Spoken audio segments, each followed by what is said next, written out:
OK Drive. გადაცემა მათთვის, ვინც მართავს ან უბრალოდ უყვარს ავტომობილი. ყველაფერი ავტომობილების, მოძრაობის წესების, მძღოლების, მგზავრებისა და ქვეითების შესახებ. ასევე სტუმრად სელებრითის ავტომობილში. ყველაფერი ეს თეოდარ ჩიას საავტორო გადაცემაში OK Drive. OK FM-ის ეთერში. ყოველ პარასკევს 19 საათზე. OK Drive. პარასკევის 19 საათი 8 წუთი შესრულდა და გადაცემა OK Drive-ით თეო დაგიბრუნდათ. პირდაპირ ეთერში დღეს გადაცემის სტუმარი გახლავთ ტრანსპორტისა და გზების ასოციაციის თავმჯდომარე დავით მესხიშვილი, რომელიც ერთხელ უკვე იყო გადაცემის სტუმარი, თუმცა ნამდვილად მოითხოვ საჭიროება იმას, რომ თქვენ ხშირად ესტუმროთ გადაცემას, იმიტომ რომ ძალიან საინტერესო თემით მოხვედით დღეს OK Drive-ში. მოგესალმებით. გამარჯობა, მადლობთ მოწვევისთვის. თემა გახლავთ უსაფრთხო მგზავრობა, მძღოლთა უფლებების დაცვა და ასევე ფრიდრიხ ებერტის ფონდის კვლევის შედეგები უნდა განვიხილოთ დღეს გადაცემაში. მოკლედ, ტრანსპორტისა და გზების ასოციაცია გახდა ფრიდრიხ ებერტის ფონდის პარტნიორი და ფრიდრიხ ებერტის ფონდისთვის ძალიან მნიშვნელოვანია შრომითი უფლებების დაცვა სხვადასხვა მიმართულებებით და ვინაიდან ჩვენ მუშაობთ, ასე ვთქვათ, სატრანსპორტო სექტორზე. მძღოლთა უფლებები გახდა ამ შემთხვევაში პრიორიტეტი. ხო, მთავარი რა არის აქ, რომ საქართველოში პროფესია მძღოლი საერთოდ არსებობს თუ არა, აი ეს ძალიან დიდი კითხვის ნიშნის ქვეშ დგას და ან თუ არსებობს ის როგორც წესი მიიჩნევა როგორც ესე დამაკნინებელი რაღაც ფორმის სამსახურად და პროფესიით მძღოლი. ხო, რა თქმა უნდა. მაგალითად იგივე ტაქსის მძღოლებს შესაძაც ვესაუბრებით, მათგან ალბათ 10% თუ გეტყვით, რომ ის არის მძღოლი, ამაყობს რომ არის მძღოლი და დაუშვათ გადაყავს მგზავრები და წლებია ამ საქმეს აკეთებს ემსახურება და თავს მიიჩნევს პროფესიონალ მძღოლად, მაგრამ ცუდი ის არის, რომ ამას ამბობს დაუშვათ 10%. კი, და სხვა 90% ორი დიპლომით. კი, ნუ ეს ცნობილი ფაქტია, ორი დიპლომის ამბავში, ნუ იცით რა არის, სხვა მხრივ ამ ხალხსაც არ გაემტყუნება, იმიტომ რომ ჩვენ სხვათა შორის კვლევაში ტაქსის მძღოლები რომლებიც ყავდა, მათგან იყო ბევრი მუსიკოსი, მშენებელი, ინჟინერი და სხვადასხვა ასე ვთქვათ დარგის მიმართულებით, ძალიან ცოტა იყო, ვინც თვლიდა თავს, რომ ის არის პროფესიონალი მძღოლი. ნუ რაც შეეხება უშუალოდ მძღოლებს, აი მაგალითად ტაქსების შემთხვევაში გამოიკვეთა რამოდენიმე პრობლემა. მოდი აი სეგმენტებად მივყვეთ, ხო, დავყოთ. ტაქსის მძღოლები და ზოგადად ტაქსის სერვისი დღეს როგორი არის დედაქალაქში? ნუ ყველამ ვიცით, რომ თვითონ ეს სერვისი არ არის დამაკმაყოფილებელი. ერთის მხრივ ჩვენ ანუ გვაქვს სამი მიმართულება აქ და ეს სამი მიმართულებას ვთქვათ, ესენი გახლავთ თვითდასაქმებულები, რომლებიც ინდივიდუალურად ყიდულობენ ეგრეთ წოდებულ პეტუშოკებს ეძახიან ამ ტაქსის, ასე ვთქვათ, აღნიშნულ მანათობელს, რომელსაც ადგავ და დადიხარ. ნუ ამისთვის არავინ არაფერს არ ეთხოვს. არ აქვთ თქვათ სხვა შემოსავლის წყარო და ირჩევენ. ხო, ესე თვით გადარჩენის, თვით დასაქმების ერთ-ერთი საშუალება. მეორე ჯგუფი ტაქსისტებში არის თვითდასაქმებულები ოღონდ კომპანიაში უკვე თვითდასაქმებულები ოღონდ. ესენი გახლავთ ცნობილი კომპანიები, რომელსაც ჩვენ ვიძახით და აქვთ რაციები. ანუ ასე ვთქვათ, რაციების სისტემით მუშაობენ და მესამე არის კომპანიების მიერ თუ ხდება განამოწმება მათი შესაძლებლობების. ხო, აი ეგეც საინტერესო კითხვა და მესამე მიმართულება არის ბრენდი კომპანიები, რომლებიც ნუ ცდილობენ რომ თავის ასე ვთქვათ იმიჯი პირიქით უფრო სოლიდურ რაღაც პოზიციამდე მიიყვანონ. ყველა სხვა შემთხვევაში ჩვენ გვაქვს სრული გაუგებრობა ტაქსების მიმართულებით, იმიტომ რომ არ ვიცით ჯერ ერთი რამდენი ტაქსია ქვეყანაში. მეორეს მხრივ თვითონ მძღოლების უსაფრთხოებაც არ არის დაცული. და კიდევ რაც შეეხება მძღოლის შრომით პირობებს. ხო, ნუ აქ გამოიკვეთა რამოდენიმე ფაქტი, მაგალითად იყო ესეთი კომპანიები, რომლებსაც შემოყავდათ ეს ავტომობილები თვითონვე, იყვანდნენ მძღოლებს და ეუბნებოდნენ, რომ 6 წელი ემსახურე კომპანიას და 6 წლის მერე ეს ავტომობილი გახდება შენი. შენი, კი, ხო, ეს არის ძალიან ცნობილი, ასე ვთქვათ, მე ვიტყოდი, რომ სრულიად ქართული რაღაც საქართველოსთვის დამახასიათებელი, იმიტომ რომ არ გამიგია რომ სხვა რომელიმე ქვეყანაში მოხდარ იყოს გავსი რამ. და ხდებოდა ესეთი რამ, მაგალითად ერთ-ერთმა კვლევაში თქვა, რომ ის 5 წლისა და რაღაც 6 თვის მსახურობის შემდგომ ბოლო 6 თვე ჰქონდა დარჩენილი და კომპანიიდან გაათავისუფლეს.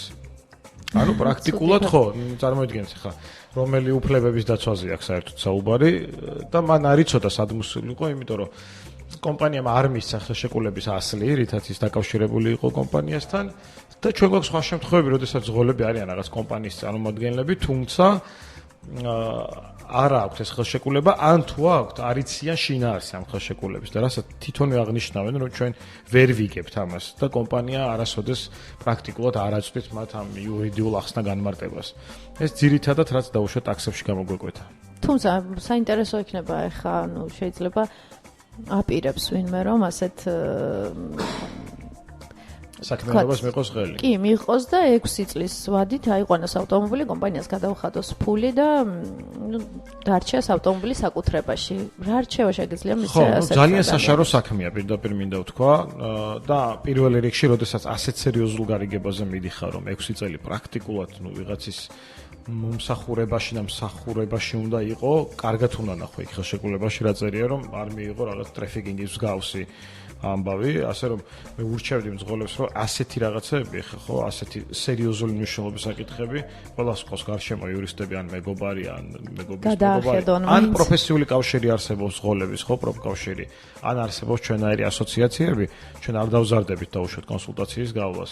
იქ არის კიდევ, ხო, ტაქსებზე მინდა ერთი რამ თქვა, კიდევ თბილისის მერიას დაგეგმილი აქვს, რომ გარკვეული, ასე ვთქვათ, რეგულაციები გააკეთოს ტაქსებზე, ჩვენ ამას ძალიან სიფრთხილით ვეკიდებით, იმიტომ რომ ერთი მხარია, რომ გზავრი უნდა იყოს კმაყოფილი გზავრობით, მაგრამ მეორე მხარია, რომ თვით გადარჩენის ეს რაღაც თვით დასაქმების სამსახური არ დაკარგოს ამ ხალხმა. თუმცა მე ვფიქრობ, რომ რაღაცა უფრო მეტად უნდა მოაწესრიგონ, ხო, იგივე ავტომობილიც და ასე შემდგომ, ანუ არის ტექნიკური დათვალიერებაზე საუბარი, ტექნიკური დათვალიერება არა მარტო ტაქსებში ზოგადად მნიშვნელოვანია, მე რომ ვკითხოთ.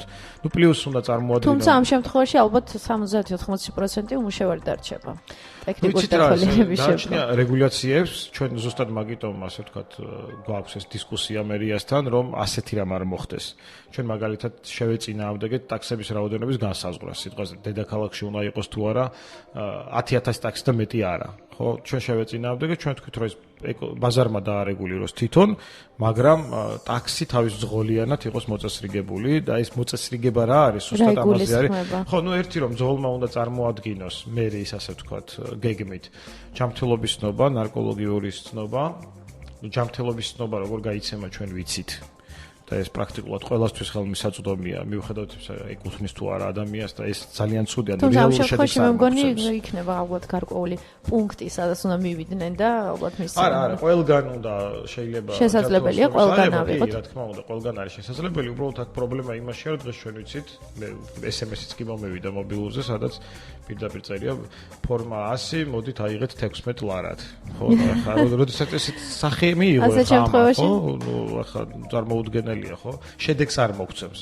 მაგრამ ჩვენ ამავე დროს გვინდა რომ მე ვიყოთ მძღოლი, როგორც პროფესიონალი მძღოლი, რომლის ავტომობილშიც მგზავრი მეტნაკლებად დაცულია და ვიცით, ელემენტარულად ქუჩა უნდა იცოდეს მძღოლმა, რომ მიიყვანოს დანიშნულების ადგილიდან მეორე ადგილამდე. ანუ პრობლემა ორ მხრივია, ერთი მძღოლიდან დანახულია და მეორე მგზავრიდან. რაღაცა კონსენსუსი უნდა შედგეს აქ. კი ბატონო, საინტერესო იქნება.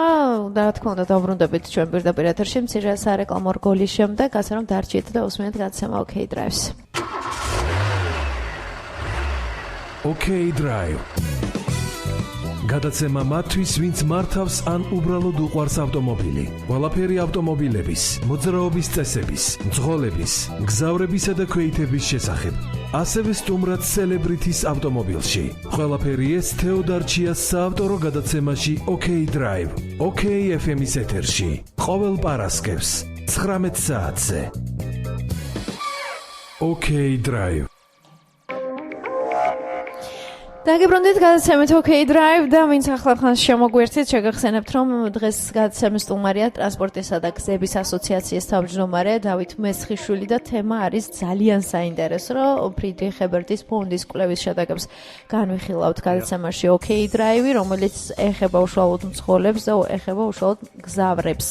იმისთვის რომ გახადოთ თქვენი მგზავრობა გახდეს უსაფრთხო, აუცილებლად უნდა უსმინოთ გადაცემას და ჩვენ საუბრობდით ტაქსის მძღოლებზე და ეთერს გარეთ ვისაუბრეთ რეგიონიდან ჩამოსული ტაქსის მძღოლების შესახებაც მანდაც ის შემთხვევა, რას ვიზამთ ხალხს, ასე ვთქვათ, შია და თვითდასაქმების ერთ-ერთი გზა არის, მაგრამ ალბათ ეხლა რასაც ვიტყვი, ყველასთვის ნაცნობი პრობლემაა, რომ ტაქსების სანიტარული მდგომარეობა არის კატასტროფული, ხო, ეს ცალსახადასი არის და ელემენტარული მომენტია და სხვათა შორის ტაქსის ზღოლებმა კვლევებში თვითონ აღნიშნეს, რომ გარკვეული რეგულაციები იქნება კარგი, ოღონდ გარკვეული ეს ისეთი არა რომ მათ ეს ვერ დაძლიონ, ხო, ელემენტარული მოსაწესრიგებელი ღონისძიებები იქნებოდა კარგი.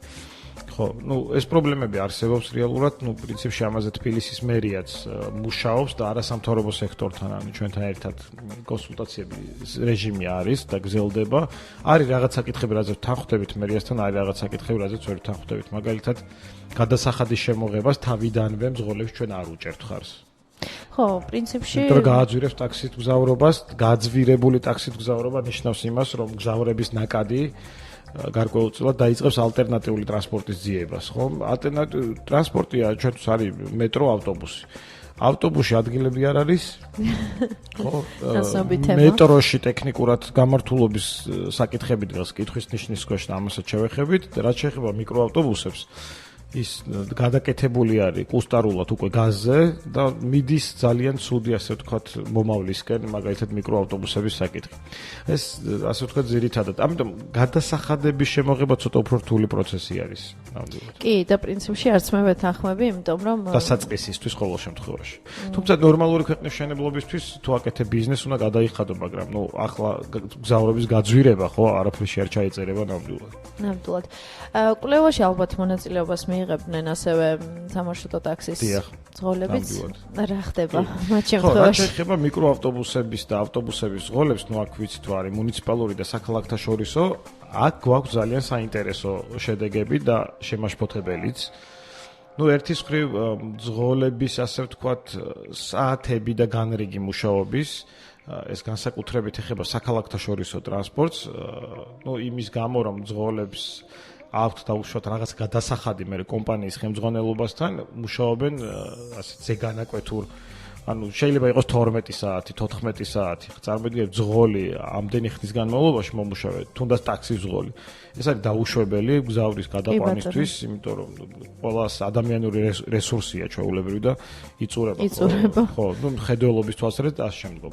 განსაკუთრებული პრობლემა ჩვენ გვაქვს სადგურებზე, საიდანაც გადის ეს მიკროავტობუსები, იმიტომ რომ სადგურზე კანონით ავალდებულებს სადგურს რომ მძღოლებისთვის შეიქმნას მოსასვენებელი პირობები, ანუ მძღოლი უნდა მოახერხოს დასვენება და ჩვენ ვიცით ისეთი ავტოსადგურები, რომლებიც ნაწილი არის საერთოდ არაფორმალური, იმიტომ რომ რაღაც თავშეყრას წარმოადგენს, სადაც ელემენტარულად ტუალეტიც არ არის და ხელის დასაბანი და ასე შემდგომ, ხოლო მეორე ნაწილში შეიძლება იყოს ტუალეტი, მაგრამ არ იყოს დაუშვათ მოსასვენებელი ისეთი როგორიც უნდა იყოს. ამიტომ ამ მიმართულებით პრობლემები არის. პლუს მძღოლი უნდა მოწმდებოდეს და კომპანია უნდა უზრუნველყოფდეს სამედიცინო მომსახურებას მძღოლისთვის. თუნდაც რეისში გასვლის წინ. იმიტომ რომ მძღოლის ჯანმრთელობის მდგომარეობა ზუსტად რეისში გასვლის წინ არის ძალიან მნიშვნელოვანი, ის როგორ კონდიციაშია, ხო, საინტერესოა. ხომ არ არის ნაბახუსები, ხო არ არის დაუშვათ რაღაც ჰიპერტენზიის მომენტები. ჩვენთან ეს ფორმალურად კანონის თვალსაზრისით არსებობს, მაგრამ არავინ არ ამოწმებს ზღოლების მდგომარეობას აბსოლუტურად. ამ შემთხვევაშიც ალბათ 70-80% მომუშევარი რჩება, ალბათ. ხო, რთული სათქმელია, რომ გადავხედოთ ახლა ზეპირად თქმა მძღოლების ჯანმრთელობის მდგომარეობაზე საუბარი გაჭირდება ნამდვილად, მაგრამ არსებობს ავტოსაგზაო შემთხვევები ისეთი, როდესაც გაგვიგია, რომ მძღოლს ჩაეძინა ან მძღოლს რაღაც მოვიდა არ ვიცით. ნასვამ მდგომარეობაშიც შეუნიშნავთ ხშირად მგზავრებს სამწუხაროდ არსებობს ლუც რომ მიირთმევს საჭესთან და პლუს რაც ყველასთვის საერთო აღმოჩნდა დარღვევების თვალსაზრისით, ეს არის რომ ყველა მძღოლთა აბსოლუტური უმეტესობა მოიხმარს თამბაქოს, რაც გაღიზიანებს ერთ-ერთ საფუძველი ხდება მგზავრებისთვის. რაც შეეხება მძღოლის უფლებები რამდენად ირღვევა, ჩვენ კვლევა მაჩვენა რომ მძღოლები ხშირად წუხდებიან, ეს არის თვრალი, ასე ვთქვათ, ალკოჰოლური ზემოქმედების ქვეშ ყოფილი მგზავრებით, ხო, რომლებიც აჩქარებენ მაგალითად პიკის საათში და ეჩხუბებიან, იმიტომ რომ პიკის საათში სწრაფად გადაადგილდეს. ხო, აი ესეთი რაღაც არის გარკვეულწილად კონფლიქტური სიტუაციებიც, თვითონ ძღოლები ამბობენ რომ იკლო, მაგრამ რეალურად არსებობს ეგრეთ წოდებული, ჟარგონი უნდა თქვა, გადაგდების ყველა რომ მიხვდეს, ხო, გადაგდების მომენტები, ანუ არ გადაიხადა, დაიმალა, გაიპარა მგზავრი და ასე შემდგომ. ანუ ამ მიმართულებით პრობლემები არის და ყველაზე საშიში რაც გამოიკვეთა ამ კვლევით, მძღოლები აბსოლუტურად ყველა მძღოლი ამბობს, რომ მაგალითად საქალაქთა შორისო რეისებზე არსებობს ეგრეთ წოდებული არაფორმალური რაღაცა რეისიც, ანუ რას ნიშნავს? ისინი ეძახიან ამას ხიშნიკებს. ხიშნიკი ნიშნავს იმას, რომელიც არ გადის სადგურიდან, შესაბამისად არ მოწმდება ეს სატრანსპორტო საშუალება და არის შემთხვევები, როდესაც მძღოლს აქვს მართვის მოწმობის ის კატეგორია, რომელიც არ შეესაბამება მგზავრის გადაყვანას. ანუ არის B კატეგორიის, აქვს B კატეგორიის მართვის მოწმობა და არა D კატეგორიის. ახლა წარმოიდგინეთ, მგზავრები გადაყავს ადამიანს, რომელსაც არც გამოსდა აქ ამ მიმართულებით ჩაბარებული. არავინ არ იცის ვინ არის. და პლუს ტექნიკურად გაუმართავი შესაძლოა იყოს მიკროავტობუსები და თითო სადგურიდან გასულზეც სამწუხაროდ კითხვის ნიშნები დგას, იმიტომ რომ როგორ შეიძლება გაიაროს წელიწადში ორჯერ არის სავალდებულო სამგზავრო სატრანსპორტო საშუალებისთვის ტექნიკური დათვალიერების გავლა და როგორ შეიძლება გაიაროს ტექდათვალიერება ისეთმა მიკროავტობუსმა, რომელშიც მაგალითად ეგრეთ წოდებული ტაბურეტკები არის ჩაჭედილი, პლუს გაზი არის კუსტარულად გადაკეთებული, პლუს არავინ არ იცის დაუშვათ, ხო, გაზის გადაყვანა ეს ერთ-ერთი მნიშვნელოვანი ფაქტორია, იმიტომ რომ თბილისის მიკროავტობუსებში კუსტარულად გადაიყვანეს გაზზე და არის ფეთქება საშიში სამწუხაროდ. და ღმერთმა არქნას რომ რომელიმე ასე ვთქვათ აფეთქების შემთხვევაში ან გზავს ან ძღოლს რა ელის, ხო, წარმოდგენაც არ მინდა ნამდვილად. არა, ნამდვილად. საკმაოდ საინტერესო თემებია, არ ვიცი, რეალური თანაც მთავარია. მოკლედ, წინ ერთი კომპოზიცია გველოდება, რომლის ასრულებისთანავე მცირე სარეკლამო ჭრაც და სულ მალე დაგიბრუნდებით გადაცემით OK Drive. რადიო OK FM წარმოგიდგენთ.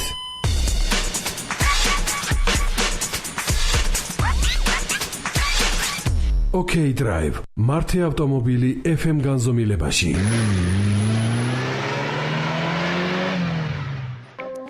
დიახ, თქვენ მართავთ ავტომობილებს FM განზომილებაში და უსმენთ გადაცემა OK Drive-ს დალღაზი 104 და 7, ვინც ახლახან შემოგვერთით, შეგახსენებთ, რომ ჩვენი სტუმარი გახლავთ ტრანსპორტისა და გზების ასოციაციის თავმჯდომარე დავით მესხიშვილი და საკმაოდ საინტერესო თემაზე საუბრობთ, რომელიც ეხება მძღოლებს და მგზავრებს და კვლევის შედეგები, რომელსაც განვიხილავთ ჩვენ გადაცემაში.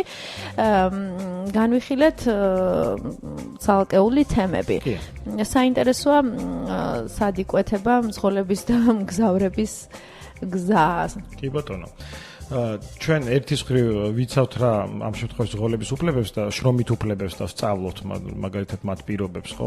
ჩვენ ხვდებით ისეთ სიტუაციებსაც, როდესაც მძღოლი მაგალითად ჩივის და სრულიად სამართლიანად რომ კომპანია მის ტექნიკურად გაუმართავ ავტომობილზე დასვა ამუშავებს და ის არის დაუშვათ მისთვის საშუალო რისკი შემცველი, იმიტომ რომ ბუნებრივია ავტოსაგზაო შემთხვევისას ასეთ სატრანსპორტო საშუალება, როდესაც ხდება შედეგი შეიძლება უფრო ლეტალურიც კი იყოს, მოკლედ რომ ვთქვათ. და პლუს ჩვენ ყავს გზავრები, ისე ძალიან გაჭირდება ისეთ ქვეყნების მოძებნა, განვითარებულ ევროპაში, ხო? სადაც გზავრები და მძღოლები ისე არიან ერთმანეთთან დაპირისპირებულები, როგორც საქართველოში. ხო, ერთის მხრივ მძღოლი იბრძვის თვითგადარჩენისთვის, ჩვენ ამაზე ვისაუბრეთ, ხშირ შემთხვევაში ეს არის სოციალურ-ეკონომიკური რაღაც მისთვის, ხო, ფონი მნიშვნელოვანი და პლუს მგზავრი, რომელიც სერვისი ითხოვს უფრო მაღალი დონისას. ამიტომ ჩვენი ამ კვლევის შედეგი არ არის მხოლოდ ის, უпростоრად მიზანი ამ კვლევის, რომ მხოლოდ მძღოლის თემა წამოვიღოთ წინა პლანზე, მაგრამ ჩვენთვის მნიშვნელოვანი ასევე მგზავრის. ჩვენ ვეძებთ რაღაცა კონსენსუსს, რის შედეგადაც დაუშვათ მძღოლისა და მგზავრის უფლებები იქნება ასე ვთქვათ ჩამოყალიბებული ხედვით და საბოლოო ჯამში უნდა შედგეს კონსენსუსი და მე მინდა ყველას უთხრა, მათ შორის მძღოლებს, მათ შორის თვითდასაქმებულებს, რომ თუ მათ აირჩიეს დღეს უკვე ეს როგორც პროფესიად, საერთოდ არ არის სამარცხვინო მძღოლობა და არსად არ ითვლება ეს სამარცხვინოდ. ასე რომ აქ სირცხვილი უნდა დავივიწყოთ და პირიქით უნდა მოვემზადოთ, გადავმზადოთ ისე როგორც ეს შეეფერება პროფესიონალ მძღოლებს. კი ბატონო, ძალიან საინტერესო დასკვნა იყო თქვენი მხრიდან და საინტერესოა სამომავლო გეგმები როგორია თქვენი. ჩვენ ფრიდრიხ ებერტის ფონდის ესეთ ავტორიტეტული ორგანიზაციის დაკვეთით გავაკეთეთ ეს კვლევები და ამ კვლევების ასემ რომ ვთქვათ, პრინციპში ხა ექსკლუზივი გამოდის თქვენთან ამ თემებზე როცა ვსაუბრობთ, ამ კვლევების მიხედვით და ისეთი ავტორიტეტული ორგანიზაცია რატომ მომყავს ხშირად მაგალითად ჩვენ არ კმაყოფილდებით მარტო კოლევების პრეზენტაციით ჩვენი მიზანია და ზუსტად ეს თქვით კიდევაც დავიღეთ ეს პასუხისმგებლობა ებერტის ფონდთან რომ რეკომენდაციები უნდა შევიმუშაოთ რეკომენდაციები იქნება ბევრი მიმართულებით ერთი ეს იქნება სახელმწიფო თუ არის რაიმე საკანონმდებლო ცვლილებები საჭირო იმისთვის რომ გამოსწორდეს მდგომარეობა მეორე კომპანიების, კერძო კომპანიებთან ჩვენ გეგმავთ რომ მემორანდუმის სახე მივცეთ ამას კომპანიებსა და ასოციაციებს და მძღოლებს შორის რომ გარკვეული შეთანხმება იქნება რომ კომპანიებს ეცოდინებათ რა არის ძირითადი ასე ვთქვათ პრობლემა მძღოლებში და ისინი ეცდებიან რომ არ დაარღვიონ მათი უფლებები ასევე იქნება რეკომენდაციები მძღოლებისთვის და პლუს არის ესეთი მძიმე საკითხიც, მაგრამ ეს რეალობაა, მგზავრთა მოქცევის წესებიც. ერწმუნეთ, რომ ყველა მგზავრი არ იქცევა ეთიკურად სწორად და აქაც გარკვეული, ასე ვთქვათ, პრობლემები, ქცევითი ეთიკის პრობლემები, სხვათა შორის ორ მხრივად არსებობს, ეს როგორც მძღოლების მხრიდან, ასევე მგზავრების მხრიდან, მაგრამ მძღოლები კონკრეტულ მაგალითებს ყვებიან, სადაც მგზავრები, ძალიან ესე რბილად რა ვთქვათ, არაეთიკურად იქცეოდნენ. თუმცა არის უფრო ისეთი შემთხვევებიც, რომელიც კრიმინალურ, ასე ვთქვათ, კრიმინალთან უფრო ახლოს არის, ვიდრე რაიმე ეთიკასთან. საინტერესოა, ნამდვილად თემა არის ამოუწურავი და მინდა აქვე ძალიან დიდი მადლობა გადაგიხადოთ ექსკლუზივისთვის, რომელიც თქვენ OK Drive-ში გააშყერეთ გადაცემაში. ძალიან დიდი მადლობა რომ გვესტუმრეთ დღეს და გელოდებით მომავალშიც გადაცემაში, იმიტომ რომ ყოველთვის საინტერესო თემებით გამოირჩევით და საინტერესოა ჩვენი მსმენელისთვის ის რაც ყოველდღიურ ცხოვრებაში ეხებათ მათ. დიდი მადლობა სტუმრობისთვის. შეგახსენებთ რომ დღეს გადაცემა OK Drive-ის სტუმარი და ტრანსპორტისა და გზების ასოციაციის თავმჯდომარე დავით მესხიშვილი, რომელსაც მომავალში აუცილებლად დავაპატიჟებთ გადაცემაში. გემშვიდობებით, ნახვამდის. აი ესე გავაცილეთ ბატონი დავითი, გადაცემით მომავალ პარასკევს შევხვდებით მე და თქვენ ერთმანეთს. მუსიკალურ ეთერში კი სულ რამდენიმე წუთში დაგიბრუნდებით. დროებით. თქვენ უსმენთ გადაცემას OK Drive.